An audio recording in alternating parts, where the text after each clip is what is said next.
The Emperor's New Groove, arguably Disney's best and funniest film between the Renaissance and John Lasseter era, has a lot more under the gold hood than you might think. Hi, I'm Alyssa with Channel Frederator, and to quote Emperor Kuzco himself, bring it on, because we have 107 facts about The Emperor's New Groove. Let's get started.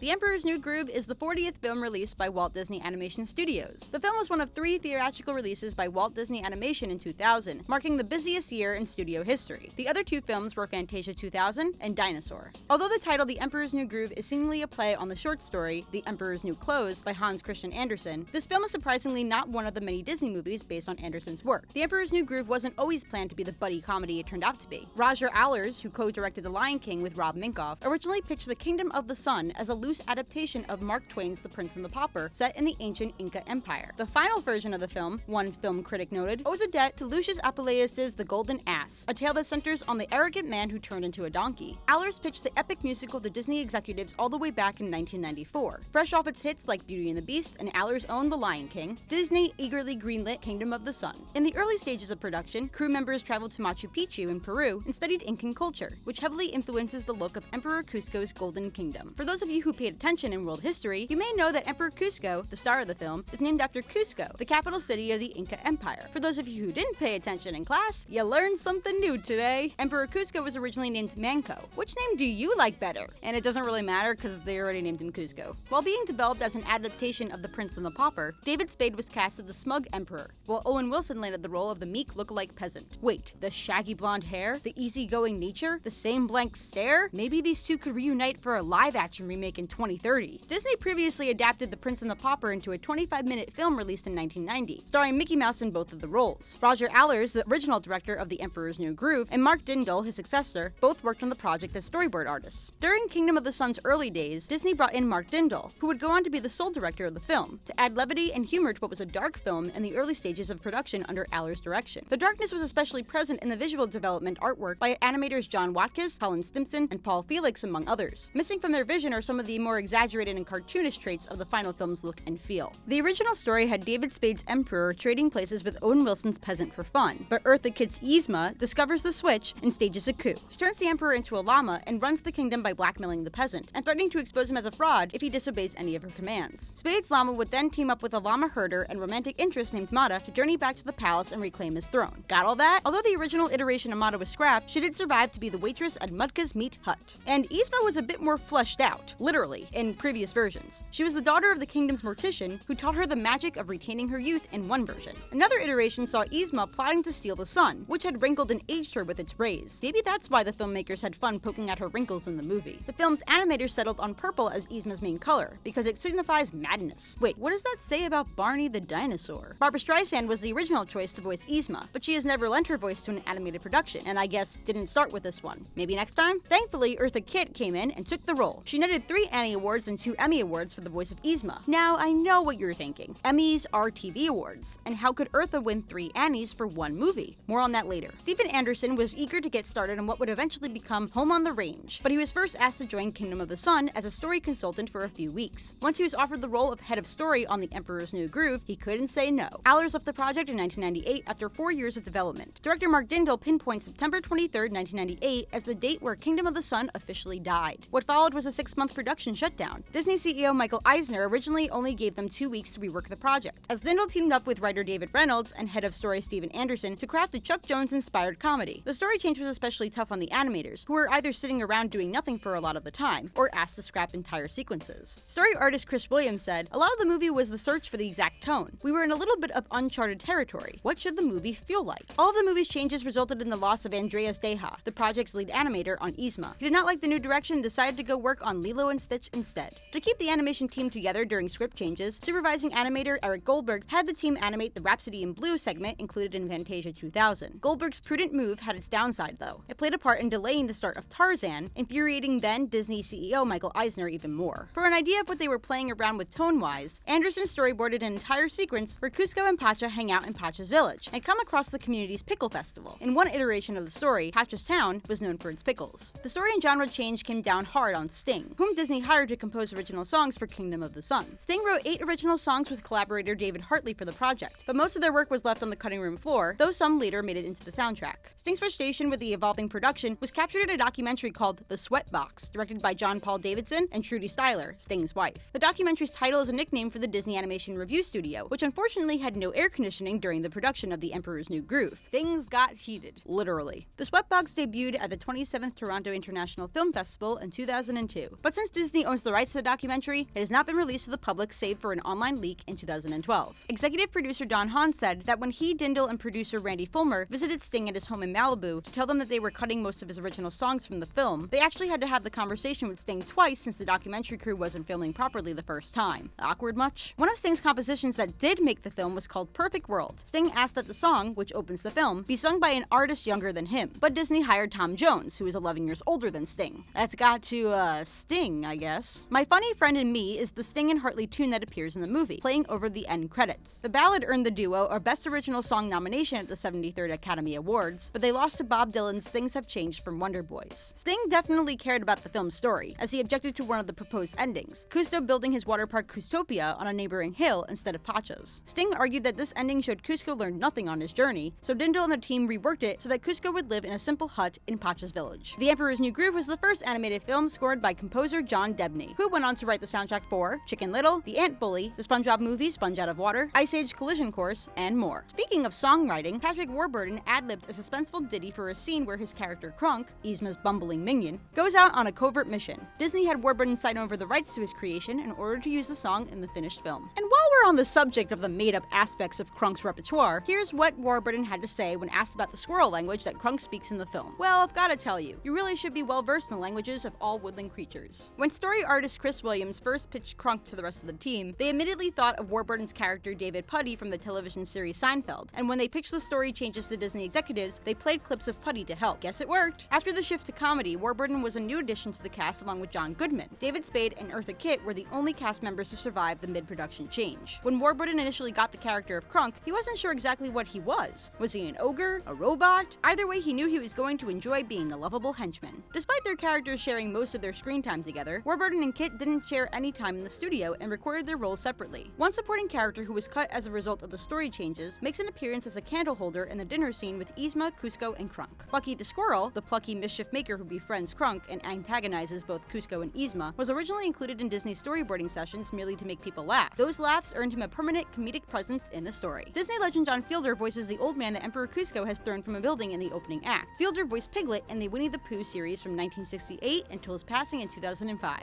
That old man in The Emperor's New Groove was also the first human character ever voiced by Fielder. Beware the groove! Speaking of supporting characters, remember Owen Wilson's peasant? During rewrites, the filmmakers aged the character up and cast John Goodman in the role. John Goodman also voices James P. Sullivan in Disney Pixar's Monsters, Inc., which was conceived at a lunch between John Lasseter, Pete Docter, Andrew Stanton, and Joe Ranft in 1994. The same year, Kingdom of the Sun began development at Disney. And if you'll spare one final detour to Monsteropolis, Monsters, Inc. art director Tia Crater would blow a hairdryer on a llama pelt when researching how to animate the hair on Goodman's character of James P. Sullivan. So it came full circle back to llamas. When Disney first aged up Pacha, Anderson said a sketch by Chris Williams helped him connect to the peasant father immediately. Anderson remarked, "There was a peace and just kind of a real wistfulness to the drawing that made Pacha the perfect foil for Cusco." Anderson had a much more difficult time relating to Cusco, as there wasn't enough heart in the character to balance to his brash, edgy persona. The changes to Pacha's character allowed the heart to come out in Cusco. Just one example of Cusco's heartless edge, in an early scene where Cusco dismisses potential brides, his comments ranged from "moo" to "needs a human head." Filmmakers softened the tone to what we see now, which is mostly just "yikes, not likely," a dig at one girl's hair, and the remark, "let me guess, you have a great personality." Cusco's growing friendship with Pacha is the heart of the movie. Cusco wants to build his water park Custopia on the plot of land atop a hill owned by Pacha. But in the Incan language, Quechua, Pacha means earth. So perhaps Cusco's love for Pacha supersedes his love for Pacha's Pacha. Does that make sense? Soon after Cusco and Pacha set out on their journey, Pacha falls through an old bridge and is caught in some ropes. Cusco taunts Pacha and utters a sassy "bye-bye." This is a reference to Spade's flight attendant character in the Saturday Night Live skit Total Bastard Airlines. Later in their journey, Cusco tricks Pacha into carrying him by complaining about low blood sugar. Spade himself actually suffers from low blood sugar in real life. In the original version of Kingdom of the Sun, Owen Wilson's Pacha was supposed to fall in love with Nina, Cusco's wife-to-be, while impersonating the Emperor. Carla Gugino was set to voice Nina, but the aging up of Pacha included giving him a family, a wife named Chicha and 2 kids, with a third on the way. Chicha, who is very far along in her pregnancy during the film, is the first woman to appear pregnant on a screen in a Walt Disney Animation Studio film. She carries the child in a basket on her back during the film's closing scene. And weirdly enough, given the character's pregnancy, Chicha is actually a well-known Peruvian beer brewed from corn. The more you know.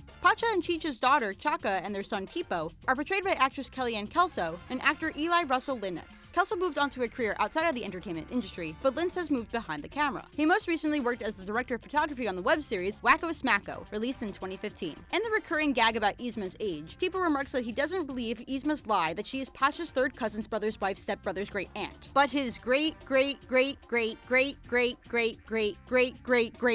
That's pretty great, I guess. With the exception of Kelso, every actor from the main cast of The Emperor's New Groove, including Warburton, Spade, Goodman, and Kit, reprised their roles in the direct-to-video sequel Krunk's New Groove, produced by Disney Toon Studios and released in 2005. The film centers on Krunk's attempts to make his visiting father proud, even though the old man is hard to please. Critics weren't too impressed either, as the film scored a 0 on Rotten Tomatoes. Still, the direct-to-video installment was popular enough to spark the development of The Emperor's New School, a television show on the Disney Channel. The TV show takes place between the original film and the sequel, and features Kuzco trying to complete his education to reclaim his throne. Yzma, meanwhile, does everything in her power to sabotage him. The Emperor's New School ran for 52 episodes over 2 seasons, premiering in 2006 and ending in 2008. Although Spade did not return for his role, the show did see the return of Warburton, Goodman, and Kit to their original roles. Kit bagged 4 more trophies, an Annie and an Emmy for each season, as a result. See, I told you that there would be more. J.P. Minogue took over David Spade's role as Kuzco in the TV show. Minogue also voiced Kuzco on the Disney Channel television series House of Mouse, which features a wide collection of various Disney movie characters. Ready to feel as old as Yzma? There was also a video game based on The Emperor's New Groove, developed for Sony PlayStation, Microsoft Windows, and Game Boy Color. That's, I need to go sit down. Minogue voiced Kuzco in the video game too, but don't worry, Spade got to work with at least Warburton again. The duo co-starred together on the CBS sitcom Rules of Engagement, which ran for 7 seasons. The Emperor's New Groove did well enough in the US to become a full-blown franchise, but it needs some help in foreign territories. In Norway, the film is called A Kingdom for a Llama, because groove just doesn't translate well to Norwegian. Germany had the same problem. Hungary made things even simpler. A rough translation of the title comes out as Mindless Empire, or The Empire Goes Crazy, which still fits the theme of the movie pretty well, right? What do you think? In the Brazilian dub of the film, musician Ed Mata sings Perfect World instead of Tom Jones. Mata also sang Someday for Disney's The Hunchback of Notre Dame, as well as lending his pipes to the Brazilian dub tunes of Phil Collins in Tarzan. The Emperor's New Groove owns an 85% fresh rating on Rotten Tomatoes, placing it above Disney animation classics like Peter Pan and Alice in Wonderland. The film also scored a 70 on Metacritic, placing it in the site's top 100 movies of 2000. But despite critical praise, The Emperor's New Groove grossed far less money than other Disney animated films of its era. It took in a little under $90 million at the domestic box office, and just under $170 million total worldwide, on a $100 million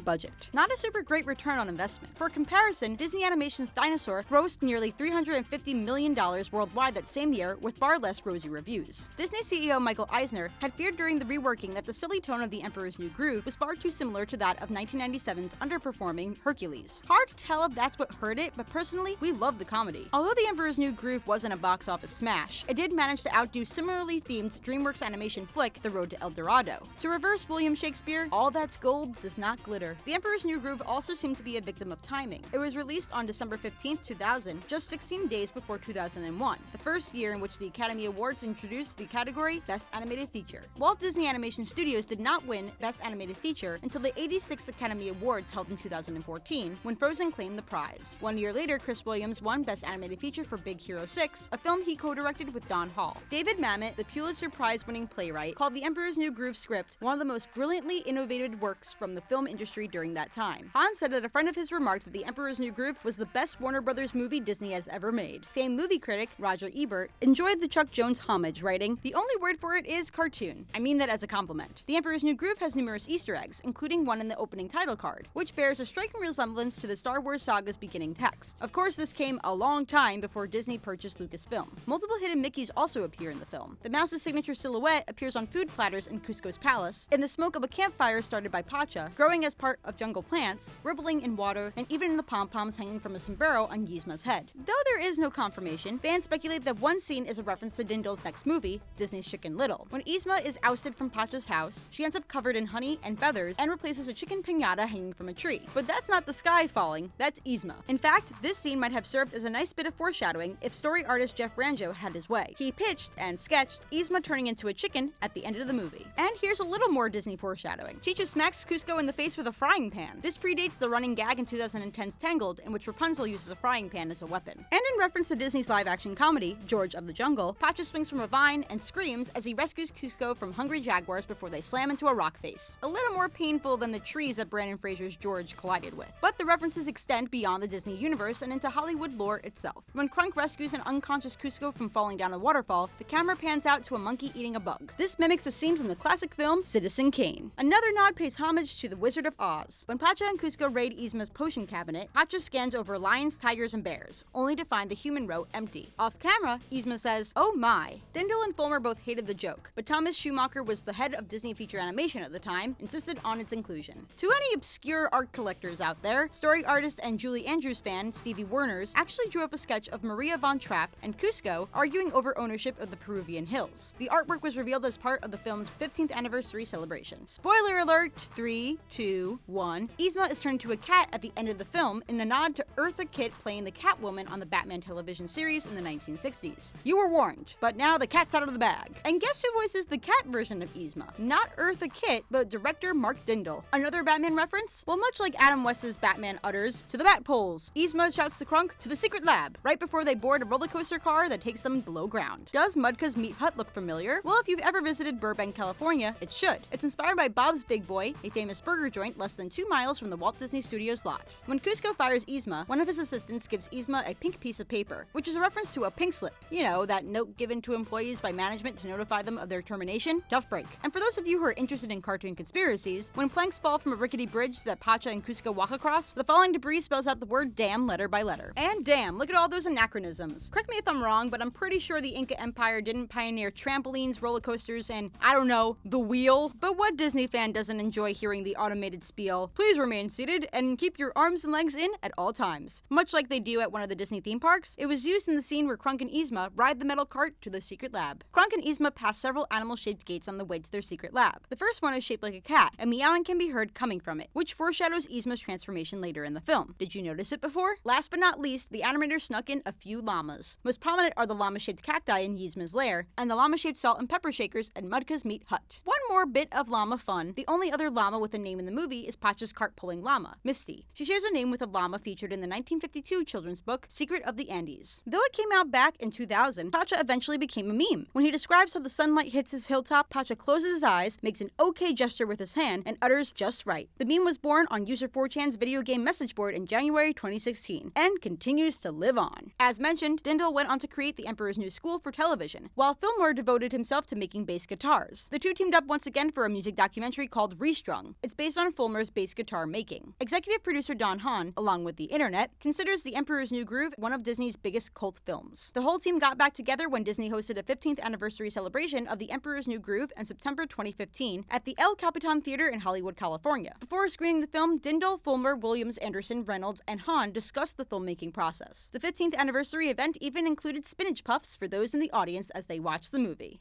Once again, I'm Alyssa, and thank you so much for watching 107 Facts About Emperor's New Groove. Which character is your favorite? Leave a comment below and let us know. Also remember to hit that subscribe button and also the notification bell to become part of our notification squad. And remember, Frederator loves you.